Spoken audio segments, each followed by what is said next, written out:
but he's been really good. So he said something intriguing the other night, watching the national broadcast, and he said, the West is so good right now, but it's going to be even better next year. And I was like, what?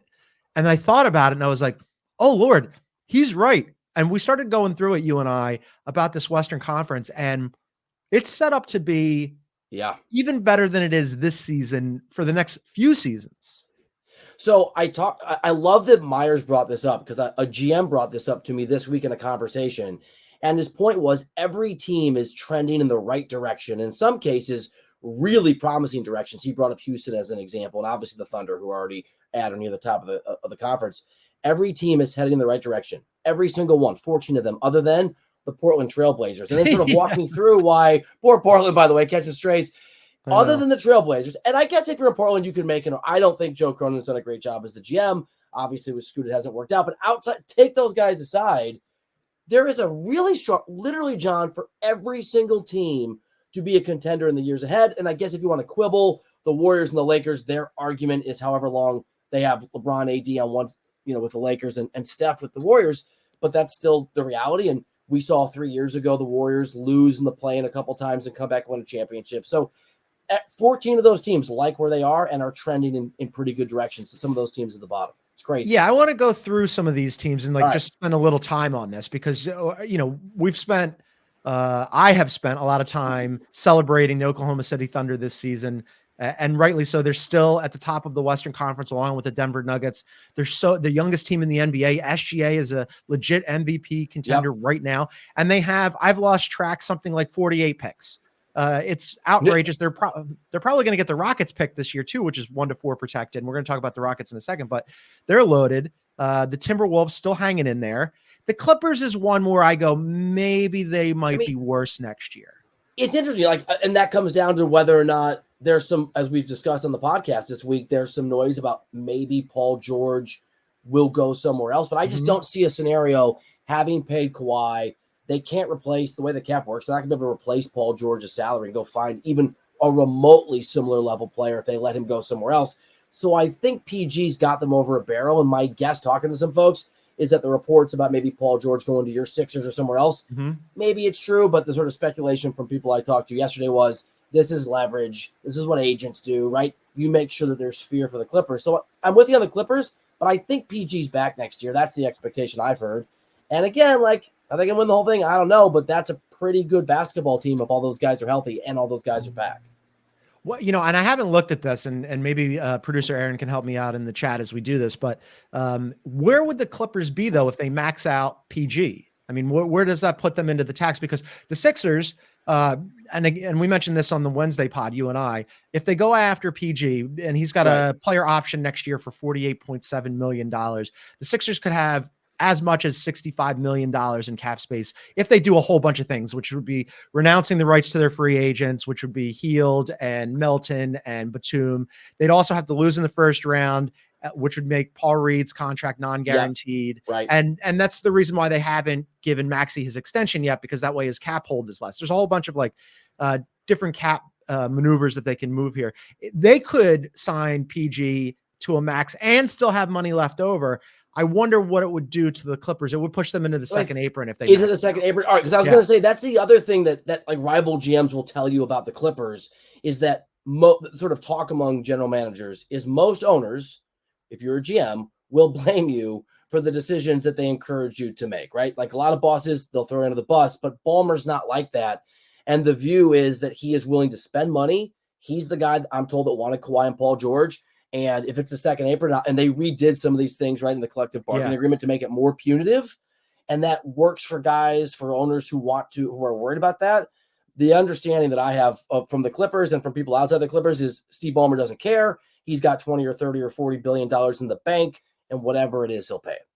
Yeah, under the old rules, whatever it is, he'll pay it makes sense, right? And I think he probably doesn't care about it anyway. But you're right, because the way that the new rules kick in next year, hitting that second apron restricts your team building, how you can do certain things, different mid-level exceptions and whatnot. The second apron, assuming they re-sign Harden as well, as what producer Aaron is telling us. But the Clippers is one that I kind of flagged as might be worse next year. I think they're all in. I think they're kind of like the Suns. I mean, they're different at different places of likelihood of success this year, but they're not looking 3 years, 4 years down the road. I think that the plan is win now, and Yeah, they've and grown too much. they're opening the new Yeah, building too. I mean, it's a they great point. want I mean, they got to have 51 rows of Clippers fans in Oh the my god. wall to get everybody out there. But so the Clippers is one I flagged. The Yeah, Pelicans, I think, are set up really well for the future. They also have a huge amount of picks. Uh, agreed. Zion supposedly, reportedly, according to ESPN, had lost 25 pounds since the in-season tournament. He looks good. The Mavericks is an interesting one too, right? Because we've spent a lot of time talking about Luka and Kyrie and that fit and what happens with that team, and they've been so streaky this year, but they're still good. See, here's the thing. I obviously am less of a Mavericks believer than you are and other people are, but we all like the moves they made at the trade deadline. And next year there's more time to sort of make an evaluation on this team. And they are still good. They're not 3 years down the road, but assuming that Kyrie and Luka still want to play together, that's a talented duo. That's a dangerous team. They're going to win some games.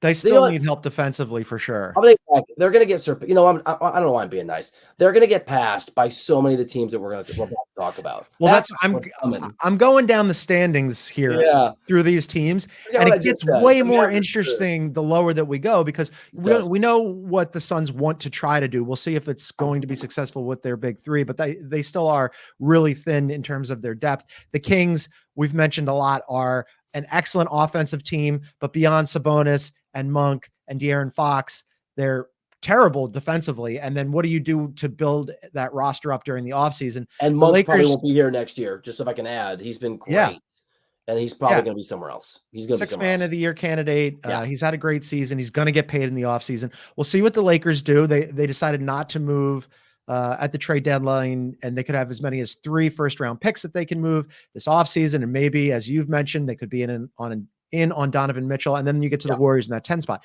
Where this gets interesting, the Bob Myers thought experiment about the West being better moving forward is below the 10 spot because you have the Houston Rockets. The Houston Rockets, team. One of your teams. It's a team. Yeah, well, I have a lot of teams, but the Houston Rockets are only 2.5 games out of that final play-in spot. The odds are they're not going to make it into the play-in this year. Highly unlikely, but that's okay because after Alperen Şengün went down, Bill, I thought, well, that's it. They're just going to tank because they do have a top 4 protected first-round pick. If that conveys, it goes to OKC. They keep winning. It doesn't look like they're going to hold on to that pick. They have looked really good with Şengün out. They moved Jabari into the 5. Jalen Green, who had been benched for a second, is playing the best basketball of his life. Amin Thompson can't shoot to save his life, but he can do so many other things and has looked really good. FVV and Dylan Brooks, even though he got tossed out the other night, like this team is deep, fun. Udoka's on something here. And I think that's the main thing is Ime Udoka is clearly one of the top coaches in the NBA with no restrictions or asterisks, and he left under a cloud in Boston. But they've also got the right coach in place who knows what he's doing. By the way, I know the Rockets are probably not going to make the plan. Let me just say this, though, and this is sort of poking producer Aaron, who's the Warriors guy. 2.5 game lead, 13 games left. You should not enough time. But the next 2 games for the surging Rockets, are against the Jazz and the Trailblazers. So assuming there's no guarantee, assuming you win both those games, if the Warriors slip up and they've been so inconsistent, all of a sudden, if it's a game and they have a game left against each other, it's a game and a half. There's 10 or 11 games, 1 game against each other. I'm just saying things could get weird. Rockets' schedule at the back end is really tough. It's brutal. But it's fun, and it's fun to think about. And this was what Myers was talking about because, look, the Rockets they're already good. They're young. They're kind of like where the Thunder were last season, where all of a sudden it's like, oh, what could the Rockets be next season? I think that they're going to be they already kind of are must-watch league pass for me, but next year they definitely will be. But you got the Rockets, the Jazz and dealer Danny Ainge. They decided to pull the plug on the operation at the trade deadline, but they were like kind of relevant. They were figuring out which way they wanted to go. And next year, same deal is going to happen. He's going to make some moves, and all of a sudden, Lauri Markkanen and those guys, Keontae George has been really good. Yeah, he's going to figure it out. That team's going to win. Then we forget the Memphis Grizzlies, who have been, I would say, the most injured team in the NBA this season. They get Ja back. They get Brandon Clark back. They're going to be healthy next season. Gigi Jackson all of a sudden is a thing. Yeah, looks good. The Grizzlies are going to be something. And then you've got Wemby and the Spurs. They're going to take a step forward because they're going to get another draft. Isn't great this season, but still they're going to get another pick. So now, as you mentioned, Bill, we're looking at what? The entire Western Conference, 14 of the 15 teams. Yeah. Every team but the Portland Trailblazers under Joe Cronin.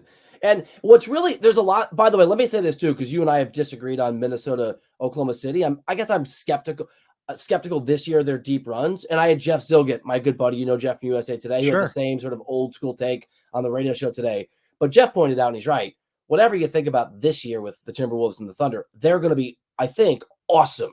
In the Thunder are going to be awesome in the years ahead. And we, I think, agree Ant's a top 5 player going forward a year, 2 years.